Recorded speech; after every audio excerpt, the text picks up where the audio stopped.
After a long day working at the clinic in Richmond, Virginia, 35-year-old Jasmine Harris was utterly exhausted. It was already past 10:30 p.m., but the phone on her desk kept vibrating relentlessly. She almost ignored the call, but a strange sense of unease compelled her to pick up. "Hello, Dr. Harris." The deep, anxious voice on the other end immediately caught her attention. "Yes, this is Dr. Jasmine Harris. What's going on?" she replied, trying to keep her voice steady. "This is Police Chief Jonathan Wallace from Charlottesville, Virginia. My daughter, Elena Wallace, just suffered a severe heart attack. The doctors here said they couldn't operate. They told me only you can save her. I'm begging you, please help us."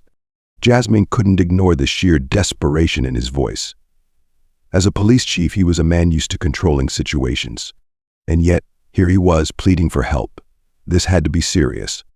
"Chief Wallace," Jasmine said, maintaining her composure despite the growing anxiety in her chest, "what have they done for her so far?" "They've stabilized her, but she has a congenital heart defect, a septal defect. The doctors say that if she doesn't undergo surgery immediately, she won't make it." His voice broke. "If you don't come, she's going to die." Jasmine didn't hesitate. "I'm on my way. Send me her medical records and the hospital's address." Within minutes, she had packed the necessary surgical equipment and loaded them into her SUV. Flying wasn't an option. There were no available flights at this hour. Charlottesville was too far, about a 2-hour drive, but it was the fastest way to reach Elena in time. The medical records Jonathan Wallace sent her made her heart sink. Elena was only 12 years old, but her condition was dire. The septal defect had disrupted the normal blood flow between her heart's chambers, increasing the risk of fatal arrhythmias and heart attacks. If she didn't operate immediately, her fragile heart wouldn't hold out much longer. Jasmine bit her lip, her eyes fixed on the road ahead. The weight of responsibility pressed down on her. She knew that if she didn't get there in time, Elena wouldn't stand a chance. Chief Wallace, normally a man accustomed to handling difficult situations, was now reaching out to her, not as a police officer, but as a desperate father. The digital clock on her dashboard read 12:33 m as she approached the outskirts of Charlottesville. In the distance, the dim lights of the town flickered, and a small wave of relief washed over her. She was almost there. But that relief lasted only a few seconds. Flashing police lights ahead made her heart pound. A patrol car was parked across the road, its emergency lights casting red and blue streaks through the darkness. Jasmine's stomach twisted with unease. The blaring siren pierced the silence as she slowed down and pulled over. She had obeyed every traffic law, careful not to draw attention. There was no reason she should be stopped. 2 officers stepped out of the patrol car. David Langley, a middle-aged man with a cold expression, approached her window, while Austin Bennett hung back slightly, his hand resting on his holstered gun, eyes locked onto her. "License and registration," Langley demanded curtly. Jasmine handed over her documents. "Officer, I don't believe I violated any traffic laws," she said, her voice calm but tense. "Where are you headed in such a hurry?" Langley asked, suspicion lacing his tone as he narrowed his eyes. "I'm Dr. Jasmine Harris, a cardiac surgeon," she answered. "I'm on my way to the hospital in Charlottesville to operate on Elena Wallace. Chief Jonathan Wallace personally called me for help. His daughter is in critical condition." The 2 officers exchanged glances. Then, to Jasmine's shock, Austin Bennett, the second officer, let out a mocking laugh. "The chief called you," he sneered. "A black woman driving from Richmond in the middle of the night, claiming to be a surgeon. Now that's funny." Jasmine stiffened. She had faced racism before, but never in a situation as dire as this when every second mattered. "If you don't believe me, call the sheriff," she said firmly, her voice unwavering. "But please, let me go. Every second counts." "We'll decide what's important," Officer David Langley said coldly. "For all we know, you could be smuggling something. Step out of the car." Jasmine's heart pounded. The arrogance, the suspicion, it was suffocating. "Officer, I don't have time for this. A 12-year-old girl needs my help." "Watch your mouth," Officer Austin Bennett growled, his grip tightening on his gun. Jasmine swallowed her frustration and pulled out her phone. "I'll call Sheriff Wallace. He'll confirm everything." Officer Langley hesitated before nodding. "Go ahead. Let's see if your story holds up." Jasmine dialed the sheriff's number, praying he would answer. The phone rang only twice before a voice came through. "Dr. Harris, are you close?" His voice was tense with worry. Jasmine took a deep breath. "Sheriff, I've been stopped by 2 officers. They don't believe me, and I'm running out of time. Hand the phone to one of them, right now." She held out the phone to Officer Langley, her hand steady despite the tension crackling in the air. "Sheriff Wallace wants to speak with you." Langley hesitated, narrowing his eyes as if trying to figure out if this was a trick. Then, finally, he snatched the phone from her hand. "Hello?" His voice was curt, almost dismissive. Jasmine couldn't hear the sheriff's words, but she saw the officer's expression shift immediately. His shoulders stiffened, and his eyes widened slightly. "Yes, sir, I understand. No, sir, it won't happen again." He shot a quick glance at Jasmine, this time with a flicker of unease. When the call ended, he handed the phone back, his arrogance now replaced with reluctant acknowledgement. "Go," he said stiffly. But the younger officer, Austin Bennett, wasn't ready to back down. "So we're just supposed to take her word for it," he muttered, still skeptical. "Enough," Langley snapped. The sheriff confirmed it. "Let her go." Jasmine wasted no time. She rolled up her window, started the engine, and sped off, her hands trembling on the wheel. That encounter had stolen precious moments.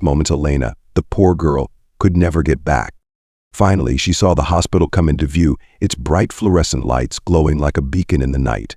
She hurriedly grabbed her bag before rushing into the emergency room. Inside, the scene was chaotic, with doctors and nurses moving frantically. But one figure stood out, a tall man in a police chief's uniform, pacing anxiously near the entrance. "Dr. Jasmine Harris." Jonathan Wallace called out, striding toward her, his face etched with exhaustion and fear. "Thank God you're here. She's in the prep room for surgery." Jasmine nodded, her eyes already scanning the hallway, searching for the right direction. "Get me prepped for surgery," she ordered, her voice firm and professional. The urgency in her tone seemed to steady the police chief. "This way," he said, leading her through the maze of hospital corridors. Upon reaching the operating room, Jasmine immediately grasped the severity of the situation. Elena was pale and unresponsive, her vital signs dangerously weak. A team of doctors and nurses surrounded her, their faces tight with concern. "Jasmine Harris, cardiothoracic surgeon," she introduced herself while slipping into her surgical gown and gloves. "What's her current condition?" The attending physician, a young man with weary eyes, looked up. "Ventricular fibrillation. We've shocked her twice, but we can't maintain a steady rhythm." Jasmine's chest tightened. Every passing second with Elena's heart in distress increased the risk of irreversible damage. "Prepare the extracorporeal circulation machine," she instructed. "We need to stabilize her before performing an emergency repair." As the medical team moved swiftly to follow her orders, Jasmine felt a flicker of hope. Despite the obstacles, despite the delays, she had made it in time. She would do everything in her power to save Elena. The minutes stretched like hours. Jasmine's hands moved with precision, her mind focused entirely on the delicate task ahead, repairing Elena's heart. The operating room was tense but silent, filled only with the rhythmic beeping of monitors and the occasional sharp instructions from Jasmine. But as the surgery progressed, a grim reality became clear. The delay had caused far more damage than anticipated. Elena's heart struggled to function, even with the support of the extracorporeal machine. "Come on, Elena," Jasmine whispered under her mask, her voice barely audible. "Stay with me." Suddenly, the monitor let out a prolonged, piercing beep. Jasmine's heart sank as she saw the flat line on the screen. Elena's heart had stopped. "No, no, no," she shouted, giving urgent orders. "Start chest compressions. Administer another dose of epinephrine. Charge the defibrillator to 200. The team worked frantically, but after several minutes, the attending physician gently placed a hand on her arm. "Dr. Harris," he said softly, his voice heavy with defeat. Jasmine froze, staring at the motionless body on the operating table. She could feel the weight of every lost second on the road, every moment that could have made a difference. I have to call it," she said, her voice breaking. She looked at the clock. Time of death, 4:53 a.m. Jasmine removed her gloves and surgical gown, her steps heavy as she walked toward the waiting room. Chief Jonathan Wallace immediately stood when he saw her, his face a mixture of hope and dread. "The girl, she didn't make it," Jasmine said quietly, her eyes brimming with unshed tears. "I'm so sorry." Wallace staggered back, his expression shattering into raw grief. For a long moment he said nothing, burying his face in his hands. But when he looked up, his sorrow had transformed into fury. "What happened? You were supposed to make it in time." Jasmine swallowed hard. "Two of your officers stopped me on the highway. They delayed me by almost 25 minutes. Wallace's face darkened, his grief igniting into rage. "They did what?" She nodded, her voice steady despite the storm raging inside her. "I can't change what happened, but I will help you hold them accountable. I have a dash cam in my car, it recorded everything." Wallace clenched his fists, his jaw tightening with anger. "This will not be ignored." With that, he stormed out of the waiting room. Jasmine stood there, alone, feeling the crushing weight of an entire night filled with loss pressing down on her shoulders. Police Chief Jonathan Wallace barged into his office at the Charlottesville Police Department. His face was a mask of barely contained fury. The pain of losing his daughter, Elena, was still fresh, like a deep wound carved into his soul. But now it was fueled by an unrelenting thirst for justice. Two of his officers' men he had once trusted to protect and serve had not only disrespected Dr. Jasmine Harris, but had also indirectly contributed to his daughter's death. "Get Officers David Langley and Austin Bennett in here now," he barked at his deputy. The subordinate hesitated, startled by Wallace's unfamiliar tone. "Sir, they're off duty at the moment." "Then call them. I want them here immediately." Less than an hour later, David Langley and Austin Bennett stood stiffly before Chief Wallace, their expressions tense and confused. David, the older of the two, tried to maintain his composure, while Austin's nervousness was evident. His previous confidence had vanished. "Explain to me," Wallace began, his voice cold, "why you pulled over Dr. Jasmine Harris on the highway last night." David cleared his throat. "Chief, we had reason to believe she was suspicious. An out-of-state license plate, driving late at night. We were just doing our job." "Your job?" Wallace's voice sharpened, his anger rising. "Your job is to protect and serve, not to harass people based on baseless prejudices." He slammed his hand down on the desk, making both officers flinch. Jasmine Harris had recorded the entire incident from the ambulance. After reviewing the footage, she could no longer contain her outrage. "Your actions are a disgrace to justice, completely unacceptable," she said, her voice cutting and firm. "Racism and reckless behavior like yours have no place in this society." Chief Jonathan Wallace narrowed his eyes at the two white officers, David Langley and Austin Bennett, and spoke in a steely tone.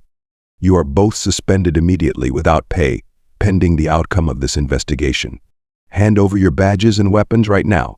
Langley and Bennett sat silently, their hands trembling as they unpinned their badges and placed their guns on the desk before Jonathan. They left the office without a word, too stunned to argue. Jonathan leaned back in his chair, exhaling heavily. This decision felt like a punch to his gut, but he knew it was the right thing to do. Less than 30 minutes later, Jonathan called an emergency meeting with his senior staff and legal advisors. He wasn't going to stop at disciplinary action. He wanted the truth exposed. "We will not let this fade into obscurity. The footage from the ambulance must be preserved and made public immediately. Prepare a formal complaint, and I will bring this case to light, no matter the opposition," he declared firmly. The room was engulfed in a suffocating silence. Finally, Jaden Donald, a seasoned lieutenant, spoke up, though her voice wavered slightly. "Jonathan, are you sure? Going public with this could throw the entire department into turmoil, especially in a small town like ours." The sheriff met her gaze, his eyes filled with unwavering determination. "Jaden, I've already lost a daughter. I can't lose my integrity too. If we don't stand up now, if we don't take responsibility for what happened, then we've already lost." Jaden nodded silently. The room fell quiet again, but this time it was the stillness of understanding. The next day, the news exploded across the media. Local stations reported relentlessly on Jonathan's bold decision to suspend 2 white officers for racial misconduct. The footage from Jasmine Harris's ambulance dashcam spread rapidly, igniting a firestorm of outrage within the Charlottesville, Virginia, community. That evening, hundreds gathered outside the police station, holding candles and signs that read, "Justice for Jasmine Harris, justice for Elena Wallace, and end racism now." Jasmine Harris stood among them, a symbol of resilience. When she was invited to speak, her voice rang out over the crowd. "That day, I came to Charlottesville, Virginia, to save a life. But I was stopped not because of an emergency, not because of traffic congestion. I was stopped because of prejudice. And that delay cost Elena Wallace her life," she declared, her tone steady, fearless. She took a deep breath, allowing the weight of the moment to settle before continuing. "This is not just about me. It's not just about Elena. It's not just about Sheriff Wallace. This is about all of us. If we don't confront injustice now, we allow it to persist. We can and we must do better." A wave of applause erupted, followed by chants demanding reform, demanding change. And in that moment, Jasmine knew her fight had not been in vain. The next day, Sheriff Jonathan Wallace stood before the cameras, his posture firm, his uniform crisp, every stitch a testament to duty. His eyes carried sorrow, but his voice was as solid as stone, the voice of a man ready to fight for justice. "We, as officers of the law, are entrusted with the responsibility to protect everyone in our community regardless of where they come from, what color their skin is, or what status they hold," he began, his gaze sweeping across the assembled reporters. "When we fail in that duty, there is no excuse." The actions of David Langley and Austin Bennett were not just a failure of duty, they were a betrayal of everything we stand for. And they will face the consequences. He paused, his eyes locking onto the camera, then continued. "This is not just about Elena Wallace or Dr. Jasmine Harris. This is about the fight against everything that is wrong, about ensuring that failures like this never happen again." Sheriff Jonathan Wallace took a deep breath before turning slightly, his gaze landing on Jasmine Harris, who stood in the shadows behind him. She said nothing, but in her eyes there was trust. Though her heart still bore the weight of loss, a faint glimmer of hope shone through. The press conference ended, and everything gradually grew quiet. Chief Jonathan stepped closer to Jasmine, his voice lowering, hesitant but sincere. "Thank you," he said. Jasmine turned, her voice calm but sharp. "For what?" "For reminding me that justice sometimes comes at a cost, but it is always worth fighting for." Jasmine stood in silence for a moment before meeting his gaze, her voice unwavering. "And I thank you for standing up no matter the obstacles. Elena would be proud of you." Soon after, the story of Elena Wallace's death became an unstoppable wildfire. Protests erupted across Charlottesville, Virginia, as people raised their voices with an unshakable belief that justice must be served. It was not just one family that suffered a loss, it was an entire community forced to confront a painful reality: discrimination, injustice, and the failures of the system. With unwavering determination, Chief Jonathan Wallace did more than suspend 2 officers. He launched a series of bold reforms. One of the most crucial steps was implementing mandatory training on racial bias and discrimination for all officers, particularly in high-risk areas like Charlottesville, Virginia. The police chief's uniform was no longer just a symbol of authority, it now represented reform, a relentless fight for change. An independent oversight committee was established to monitor police operations, ensuring that transparency and accountability remained top priorities.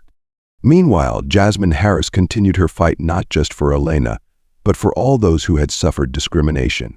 She became a powerful voice in police reform meetings, openly confronting the uncomfortable truths about race and power. She couldn't save Elena, but she would keep fighting for others, ensuring that no one else would have to endure such injustice again. "Her story will not just be a tragedy, it will be a reminder," Jasmine declared, her eyes burning with determination. "Because if Elena's story can prevent another senseless death, then her legacy will live on." The story of Jasmine Harris is not just a powerful reminder of justice, it is a testament to the strength of compassion and personal responsibility. It shows that sometimes justice does not come from courtrooms or rigid laws, but from individuals who dare to stand up, despite the risks, to do what is right. Jasmine did not need medals or supreme authority to create change. She only needed an unwavering heart and the courage to act when others hesitated. But this story is not just about one person.